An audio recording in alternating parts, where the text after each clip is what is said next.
I just believe in Bill Belichick. I just think that it's not a physically fair matchup at this point. Obviously, I disagree with you. I think you're wrong. The Texans win this game. I got the Patriots winning tonight. Max going with the Texans, Stephen A. with the Pats. Jacoby Brissett, the Pied Piper, folks. He's going to run. Get into the 25-20, 15-10. Jacoby with a cut at the 5. Who's going to make a hit? Diving for a touchdown. Patriots! I was just running until I got stopped. It was crazy. It was awesome. He gives to Blunt, runs it left, diving to the goal line. Touchdown, Patriots! For the three-man rush, time to throw down the middle. Pass intercepted by Jamie Collins. Right side 50. Another give to LeGarrette. Across the 40 to the 35. 30, he breaks away. 20, 15, 10, 5. End zone. His second touchdown of the night. LeGarrette Blunt. Blunt, forced trauma. What are you going to do, NFL? That never ends. TGIF, first take on a Feel Good Friday. Not for Max Kellerman, three-time Super Bowl champ Teddy Bruschi in the house. So good to have you. Thank you for being with us. How you doing? Stephen A's What's in New going York. on, big time? All right. You didn't like that game last night. Oh, my. Oh, please, football gods. Let Eli do it to him one more time. Oh, please, that's all I ask. Third time's a charm. I don't know about that. Also joining us today, Teddy, thank you so much for being with us. Sure. Coming up, Usain Bolt will be in studio. Very excited. Stay tuned for that, but you know where we're starting. With the Patriots. Their third-string quarterback at the helm on a short week against a Texans defense, listen to this, that was ranked third overall and leads the league in sacks, scored 27 points after Houston only gave up 26 points in the first two games combined. Tom Brady, who will return after the Patriots-Bills game next Sunday, he posted a little picture here on Facebook, a page of a mock newspaper headline for the TV Times, Pats mess with the Texans. Does this stomping on Thursday Night Football prove that Bill Belichick is the greatest coach in NFL history? We'll start with you, Stephen A. Well, I would say no. And the reason why I say no is because I think that the Texans were absolutely pathetic. I'm one that never doubted the greatness of Bill Belichick. I'm one that has recognized a long time ago how phenomenal of a coach he is. Not to take any credit away from Tom Brady, who is great as well, but these folks out there who like to just summarily dismiss the greatness of Bill Belichick, I just attach a strong level of ignorance to their thoughts, and I utterly dismiss it because I know how great he is. But this game last night, even with a third-string quarterback, as I tried to tell my man Max Kellerman yesterday when I tried to educate him as best as I possibly could, I said, you're looking at a third-string quarterback in Jacoby Brissett. I get that. But all the other parts around him are not just experienced, but pretty much, accustomed to playing with one another outside of Martellus Bennett. Julian Edelman was there. Danny Amendola is there. Hogan is there. LeGarrette Blunt is there. That offensive line, for the most part, is there. Bill Belichick is there. McDaniel, your offensive coordinator, is there. And so when I look at it from that perspective, as far as I'm concerned, if you're going to throw a rookie, particularly a third rounder, in a line of fire, you want those kind of horses with you, because not only are they great at what they do, and not only are they focused on doing their job, but also it's because they're familiar with doing it together. And you're going up against a former protege who worked under you, who you had a lot to do with schooling and tutoring. I mean, come on now. You're not going to win going up against Bill Belichick in that fashion, but I didn't expect the Texans to be as awful as they were. They've got some work to do. But again, we're looking at Bill Belichick 3-0. It wasn't just last night's game. It's about the fact that they're 3-0. As far as I'm concerned, they're pretty much 1.5-0 because the Texans barely showed up last night. That was a legitimate win in week 2 against Miami because of the fashion in which they did it. Week 1, I don't even count because, I just look at it. I just say to myself, hey, the Patriots are the Patriots. That's just the way I look at it. First of all, the Brissett thing, I was here in the preseason telling everyone, watch for Brissett. You think the Patriots spend third-round picks? Who did you pick to win last night? Third-round picks on quarterbacks? Who did you pick to win? Just because? No, I told everyone. Who did you pick to win? However, I picked the Texans to win. Because, thank you. Look, first of all, I didn't know Gronk was going to play, but even so, I thought the Texans would win. I thought the Texans had shown heart this year, coming back in games. I thought they had a lot of offensive weapons. I thought Jadeveon Clowney was going to have a coming-out party. He had a going-in party. I mean, like, there was no party at all for Jadeveon Clowney. The answer to the question is yes. Bill Belichick is the greatest coach in the history of American team sports. Now, I'm not including hockey in this. Hockey is not an American sport so much as it is a Canadian sport and a European sport. It is not as big an economy or as important to American sports culture, nor does it attract the greatest American athletes the way some of the other sports do. I'm talking about basketball, baseball, football. The answer is yes to Belichick. And this year is further evidence. Week 1 against Arizona, many people's picks as the Super Bowl winners this year. And you beat them on the road without Brady, without Gronk, without your starting tackles, without your third down running back. It's unbelievable. Then they follow that up with another win against the Miami defense, which, by the way, looked pretty good in Seattle week 1. And then they follow that up with a win against an undefeated Texans team at home. And it's not just that they won, it's that they won in all 3 facets of the game: offense, defense, and especially special teams. And they're so coached up. Now, Belichick is also a great GM, which he doesn't get a lot of credit for because he puts the team together. But let's compare him to some of the other coaches in history. Football, Vince Lombardi simply didn't have the competition that Bill Belichick has. In a hard cap league, in a homogenous league that's built so all teams go 8-8 all the time, to be able to do the things he did, he's done on a consistent basis. You want to sound smart in the NFL every year? Who's going to win the Super Bowl? Just say the Patriots, because even if you're wrong, you're going to get close. That's every year now. For how long? I'm sorry. The Lombardi, considering the eras in which they're competing, Bill Belichick has a better track record. You want to talk about Phil Jackson in basketball? Fine. Phil Jackson, 11 rings. He inherited 2 teams, both with the greatest player in the world on them and a great supporting cast in Jordan and Shaq and Kobe later.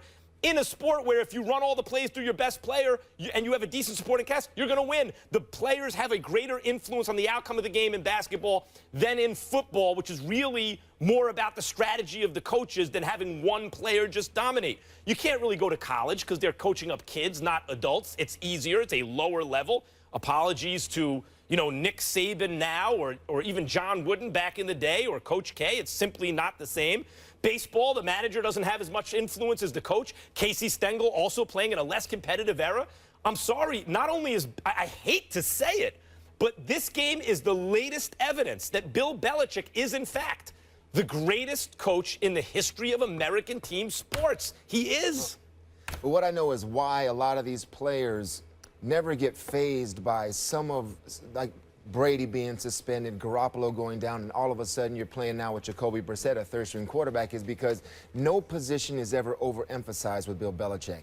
Even Tom Brady. I've been in team meetings before where he lays into Tom Brady and he says, players from Foxborough High can make this throw, Tom. Why aren't you making this throw? But where he gets on every single position. Not one position is over important or bigger than the team. And you saw it last night, the little aspects of the game. How valuable was their punter?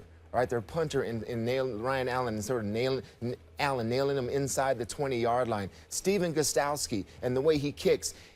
He may be the best skilled kicker in the league, but no one really realizes that. But those kicks that are at the 2-yard line, inside the 10-yard line, taking advantage of a rule that it seems like very few kickers can and very few coaches attempt to take advantage of that, because you see an opportunity to where in years past, before this was made to the 25-yard line, the most underused unit in the National Football League was the kickoff return unit, because everyone just kicks it out the end zone. So now he's challenging those units with those kicks because the Gostkowski knows how to put them in certain areas. Right at the start of the third quarter, Jamie Collins, right at the start of the fourth quarter, Jamie Collins, this linebacker, I mean, he needs to start to be in the conversation of Luke Kuechly, those type of guys, J.J. Watt, defensive player type of the year candidates because of what he's doing on the field, run game, pass game, intercepting the balls. That third and four tackle he made right at the start of the fourth quarter, showing on the defensive left, still having the running back to the right side and making that play. So there's your drafting, your GM you're talking about, bringing in Jamie Collins, and then the coaching,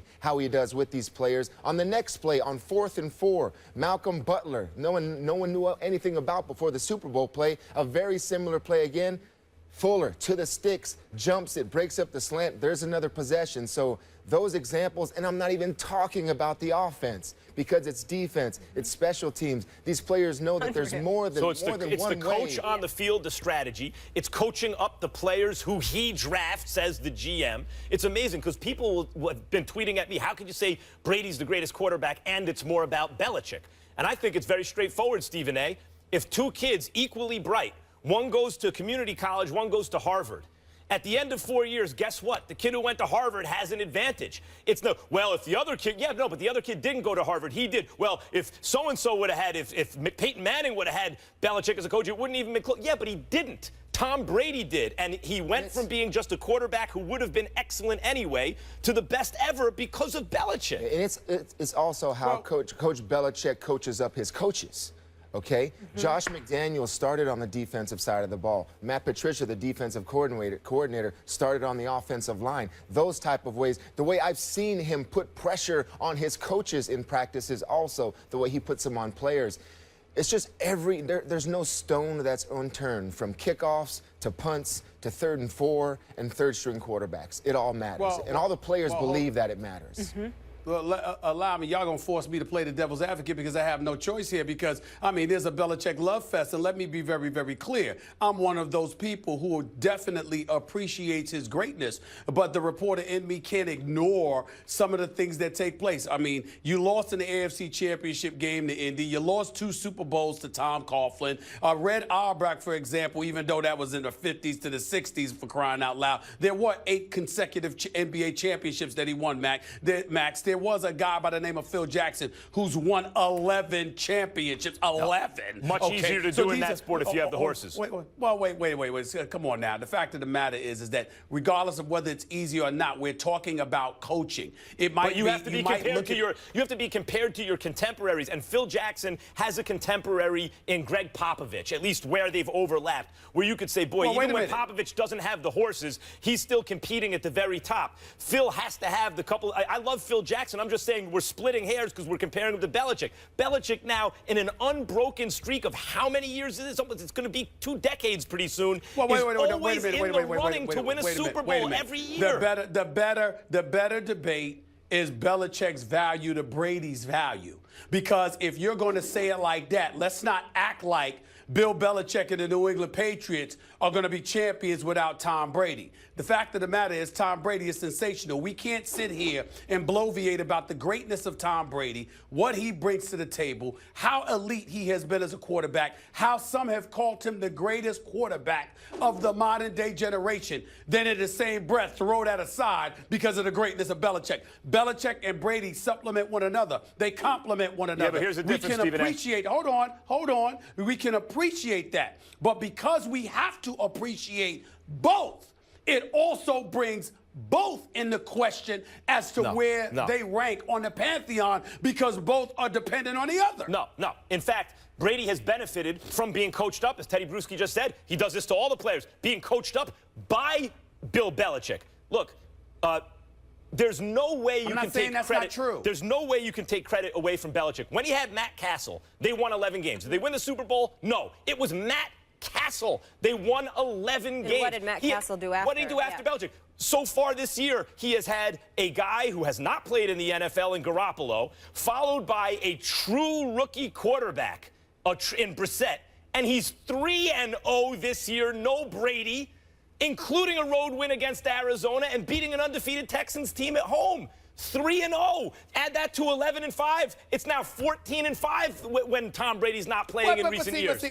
But here's the part that's annoying. The part that's annoying about what you're saying is you're acting like somebody's discrediting Bill Belichick. We all three have acknowledged the greatness of Bill Belichick. We all three have acknowledged what he brings to the table. We consider him the greatest coach of this generation. Without question, the level of consistency that he has been, I have been on the record on numerous occasions talking about how Belichick, don't give me just Brady, with all the things, Teddy, that goes into the component, all the components that go into the success or making up the success of an NBA franchise. You've got to have have a coach. You've got to have structure. You've got to have discipline. You've got to have leadership. You've got to have all of these things. And there's got to be a ringleader. And that ringleader is clearly Bill Belichick. But when you call him the greatest Who's better? ever. Who's better? Who would have more names. championships? How about that? Who would have more championships, one without the other? Well, wait a minute. No, now. I'm But- talking hold on, about. hold We're on, talking hold about. on, We're hold on. talking about Belichick versus other coaches. Who's number one on your coach list, Stephen A? If it's not Belichick. Well, for me, I would have to put Phil with the 11 rings. I would have to consider a Red Auerbach as well. I would Auerbach have was to coaching consider, in a league with no competition yet. There were very few teams. Come on. I'm sorry. Do you want me to let you speak? I mean, because I'm answering the question and then you interrupted the answer. Let me give you the answer. Better answers. Go ahead. I'm accepting the fact. Again, I'm talking about the greatness of Bill Belichick. I'm simply saying to you, how can you sit up here for weeks bloviating about the greatness of Tom Brady, but then because of 3 games into a regular season, all of a sudden, when Belichick farts, it's like perfume. I mean, which one is it? I mean, come on now. That's all I'm saying. They are 3-0. Teddy, I know you're not getting in here. I've had some. I mean, Belichick isn't perfect as a coach. I mean, I don't know if I'm educated enough to argue I'm the greatest of all time through all sports. I mean, there are questions. I look back at games that I've had with Bill. I mean, the 07 Super Bowl. Why didn't we kick the ball when it was a 4th and 13? It's a 43-yard field goal. Why did we blitz on that Plaxico Burress that touchdown that cost us the game? All of those questions. You still have those type of questions and decisions, and we've had conversations with this coaching staff back when I played about we disagreed what they did and things like that. So hey, there isn't perfection when we're talking about coaching, but that's the coaching profession in general. But greatest of all time throughout all sports, I just think there are a lot of great coaches out there that I just. But if you have to make a pick, like, of course he's not perfect. None of the other coaches are perfect either. Basketball in Auerbach's era is not really relevant. I played. I mean, the 3 head coaches I played for in the NFL were Bill Parcells, Pete Carroll, and Bill Belichick. Right. All 3 Super Bowl winning coaches. Sure. Would I say Bill Belichick is better than Bill Parcells? I don't know. Because Bill Parcells had his own greatness and taught me different things that Coach Belichick did. Rank him, Teddy. I got a question, Teddy. Rank him, Teddy. I got a question, Teddy. Rank him, Teddy. 1, 2, 3. I got a question, Teddy. Max, what about Bill Walsh? Yep, he's in the conversation. How about that name? Sure. I'm just saying. Innovator, innovator on top of everything else. What I'm trying to say is that there's so many. because he's an innovator, because you can make a legitimate argument that some of the things that the Bill Parcells and the Bill Belichicks of the world and others may have decided to employ later on was residue from the things that Bill Walsh left behind. Sure, but Stephen A., here's the difference. Is it possible? I'm saying, is it possible? Yeah, of course. No, Bill Walsh made major contributions. But what I'm saying is, and was one of the greatest coaches ever, what I'm saying about Belichick is the NFL is designed to keep teams 8-8-ish, to keep it a level playing field, to make it a homogenous mix, to have competitive balance. Hard cap league.